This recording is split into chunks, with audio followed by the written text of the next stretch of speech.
it was our mother that was the disciplinarian. She was the one that made the rules and maintained the rules. Old. I was pestering my dad, and he swatted me. And when he swatted me, I flew across the room. When he did that, our mother got very, very upset. And she made it a point that he was never to touch any of the children again, ever. And he never did. Other than knowing she had feelings for our father, I would not say what my brother said, because I know how brutal my father was. I'm probably the only one that remembers that our dad wasn't a kind person in his personal life. When he went to the hospital,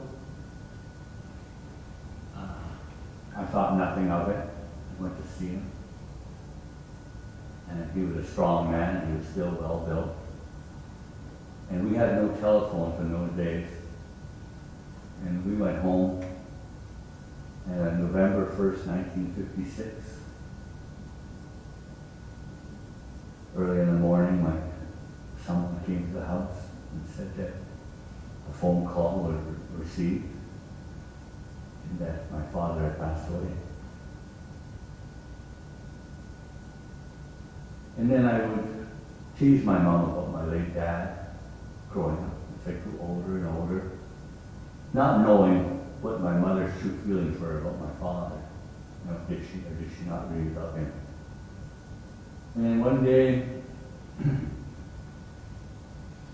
when she was in her late 60s, the first time I ever saw my mom cry. And I knew at that time how much she loved my dad.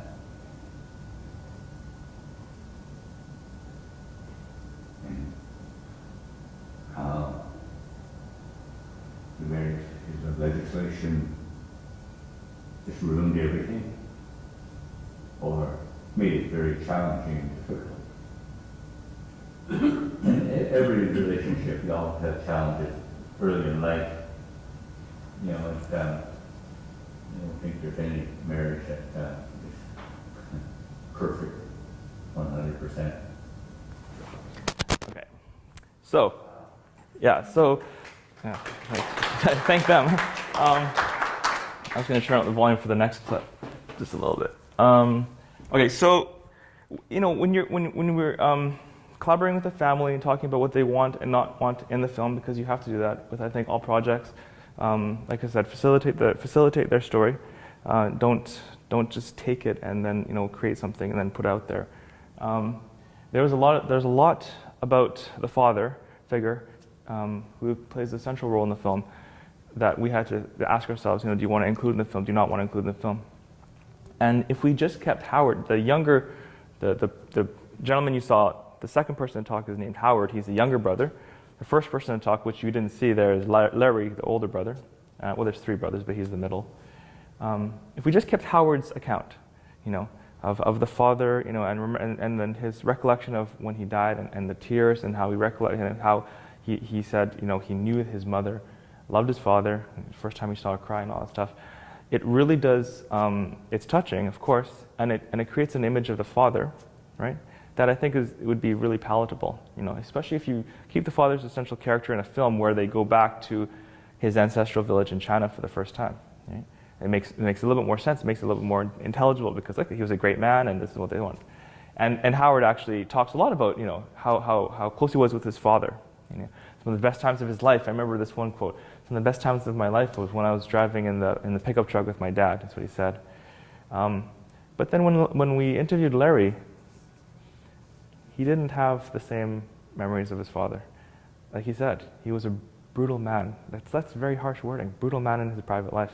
He was brutal. He was not a kind man in his private life. And so the same sort of idea. Like, what do we do about this? And I decided. I was also the editor, as Ryan knows, probably many hats, right? Cinematographer, editor, director, all these sort of things, producer. So I was like, so as the editor, I put it in because I wanted that in there, right? I wanted to reflect the father as a real person, right? Not a caricature, as someone who we think of nostalgically as like, wow, it'd be great if Dad was still around because he was just a great guy, And so when the first draft cut was shown, I kind of like under the desk had my fingers crossed that the family wouldn't be like, let's take that part about Dad being an asshole out, And to their credit, they didn't. Now there's some things that didn't appear in the film that as a filmmaker I would have liked to keep in, but of course, again, we're collaborating with this family because it's their story. So they have to live their life. I just have to come to film festivals. So a little bit about divergent accounts, but this is why I think it's so important.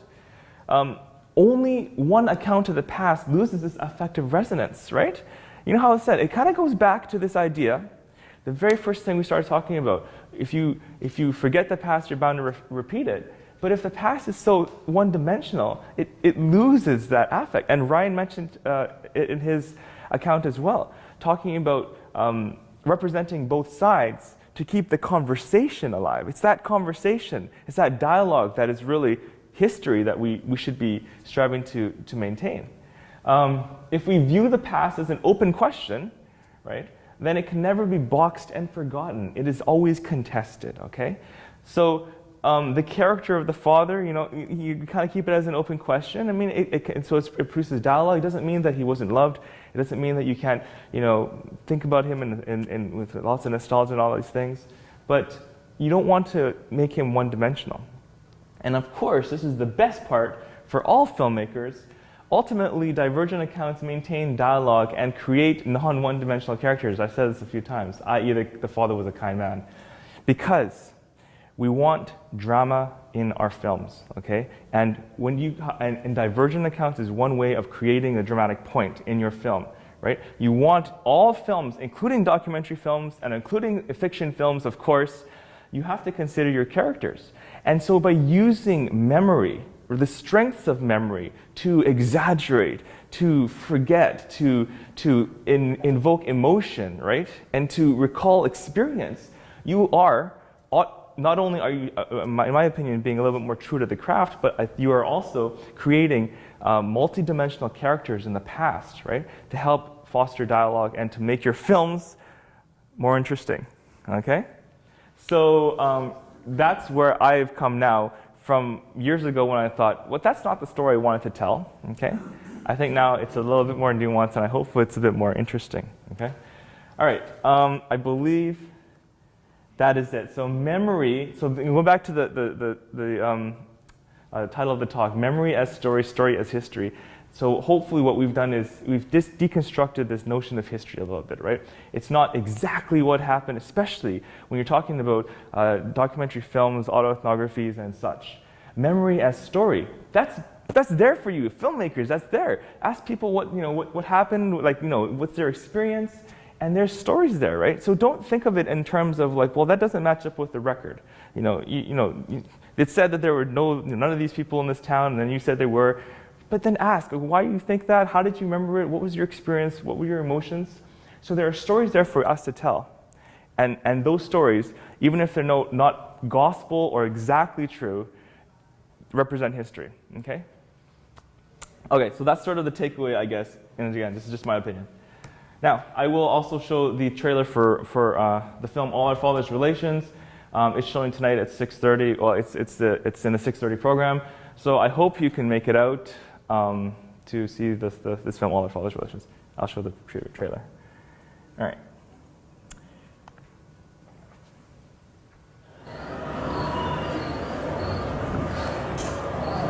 It has been told to me by my ancestors, the old people that I got to meet, are people always living on the shores of this great river called the Fraser River today, and a site where the Musqueam grass grew abundantly. And if you can imagine how that must have looked, and then you think about the people who were here, the Musqueam people. I wasn't aware of until someone raised it with me, that my father was non-Aboriginal. I found out that the wave of the Chinese population coming from China, people no longer searched for the gold mountain, but searched for a new way of life. Right here at the corner of Georgia and Gore. This is where my brother and I grew up. We lived across the street over here. There are a lot of my cousins and that, relatives that worked on the boat there. Fishermen, mostly fishermen.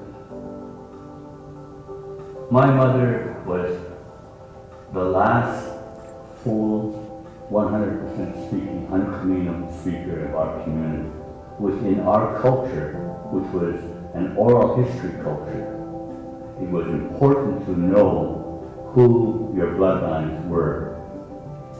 The government of Canada is the one that decrees whether you are worthy of status as an Indian person. We were classified as Chinese, but we grew up as Musqueam people, as Musqueam children. Government created legislation that tore apart family structures. It took Uncle Edmund 2 or 3 years of talking to encourage us to go to see the village of our father and our grandparents. Our mother and our dad went through a whole lot, and yet they persevered, and their legacy lives through us and our children, and I'm so thankful for that.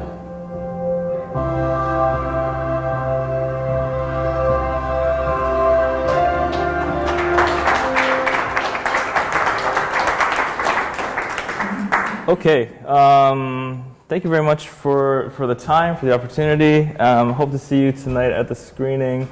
Yeah, I think that's it. I guess we both take questions. Yeah, sure. For a bit, or if we're okay for time? If we've got time. 10 minutes for questions, yeah. There's a quick change. Yes, okay. If you sit on that, Sure, you have sure. a microphone. Oh, I do, okay, No, yeah. it's perfect. You can just, Perfect. yeah, just I'll just sit here. Okay. We're good. You can whisper into my shoulder.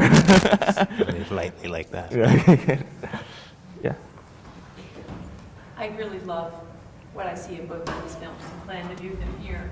I'm really interested also in how relevant this is, not only in terms of acknowledging our past and being honest about our pasts, and sometimes in very difficult ways, but I think it's so timely with the immigrants pouring in to North America and other countries, and the incredible stirring up of feelings this is. And what amazes me also when I was researching my own book is that there are people who suffered so much as immigrants 50 years ago, 70 years ago. Maybe they remember their grandparents' stories, but they are maybe not always open to the suffering of the newer immigrants coming to our shores.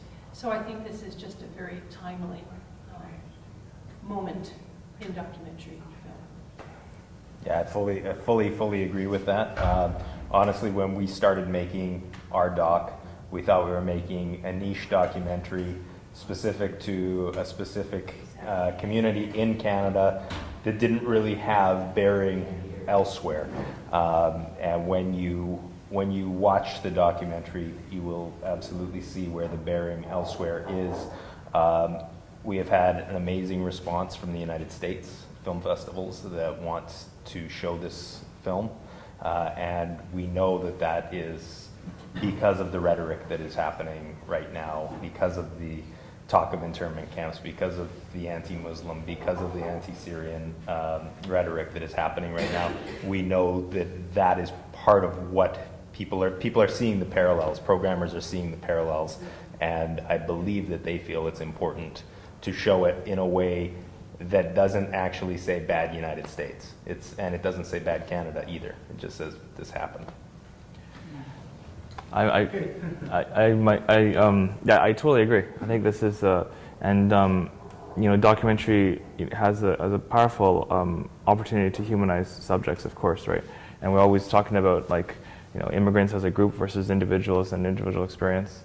I'm always suspicious of the government. I don't know, maybe it's because my dad's from Chile and the American involvement in the coup there. But in nationalism and patriotism, I'm kind of really suspicious. I watch Canada and wear a Canada jersey and such. But really, it's about people. And if people are coming to Canada as they've been doing for many years, and unless you're Indigenous, you came from somewhere.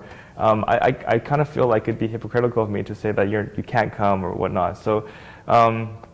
Canada 150, I think, again, I'm happy to celebrate Canada as a place to have dialogue and as a place for people to come and have a better life, but I'm also a little bit suspicious of creating sort of nationalisms that create an us versus them and the notion of borders that we have to somehow protect or whatnot. So I'm sort of a kind of like, let them in and we're all human beings and we'll see what we can do from here. But I definitely agree with you. It's kind of coming together now with Trumpism in the United States.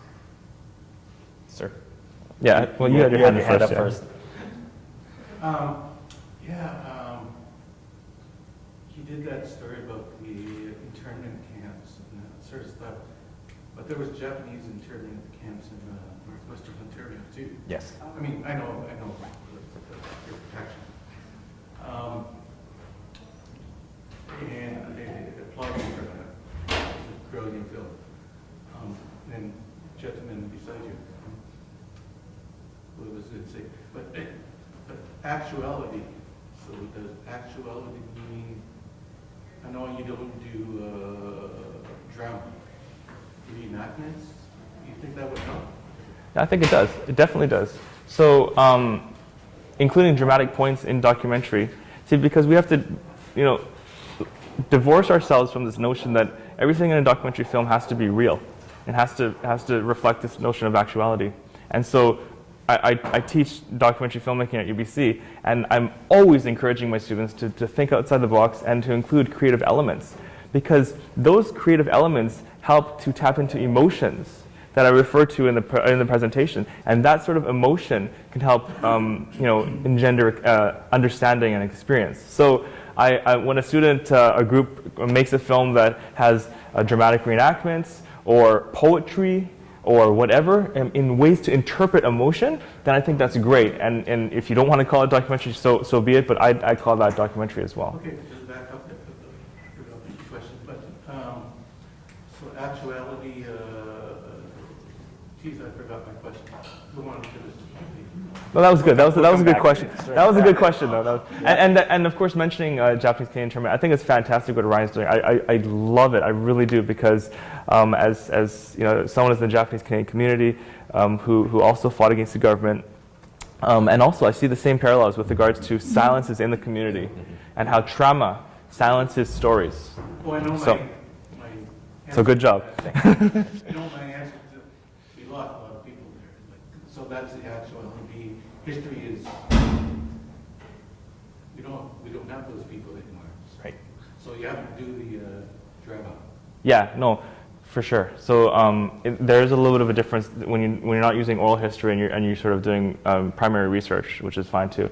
And even in All Our Fathers Relations, we have some animated sequences because it goes further back than we have any records or any archival for. So, and the animated sequences are based on their stories, but are really dramatic elements. So, yeah.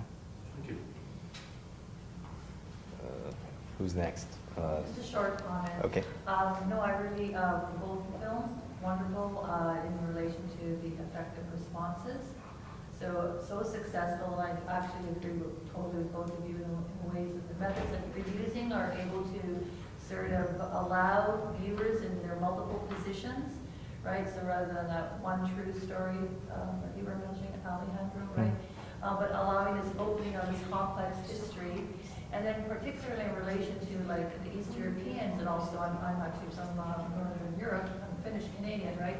So all those histories of the past, which you have up to date, I would say have tended to be quite celebratory about, especially like as an example, the Finns doing the labor stuff and all that. But in fact, many people who suffered those terrible traumas are now repeating racisms against Muslims, against people who are brown. And because they don't know their histories, right? They don't know that some of their relatives were in camps or whatnot, and were discriminated against. So I think it's really powerful that we tell those stories so that those who are who are racist today, right, and benefiting from their white privilege and all the hard work of their ancestors who denied that history and hid it and changed their names and all that, that's going to come out now. Agreed. Absolutely. I fully agree. Yes, absolutely. Okay. Okay. Oh, one last question. Yeah. Okay, yeah. And we're just going to get our next crowd, because we're very limited. Okay. 30 seconds. Okay. Can you repeat your name for Me, Alejandro. It's like the Lady Gaga song. Okay, you had made an interesting comment about it's really interesting to dig and excavate and get to the motivation behind what compels people to do things and use suicide weapons. That's true, yeah. As a documentarian, I have encountered major problems in getting to discover how can I discover the motivation behind pedophile priests and nuns. And for instance, there is no separation of church and state in Canada. Yet the Catholic Church still tells me and tells investigative reporters that they don't have to divulge any documents from the priests or the bishops until they've been dead for 50 years. Really? So that's one example. My other example is I do Cold War research. Yeah. And Canada, unlike the United States, can hold Cold War documents hostage forever if they choose. Yeah.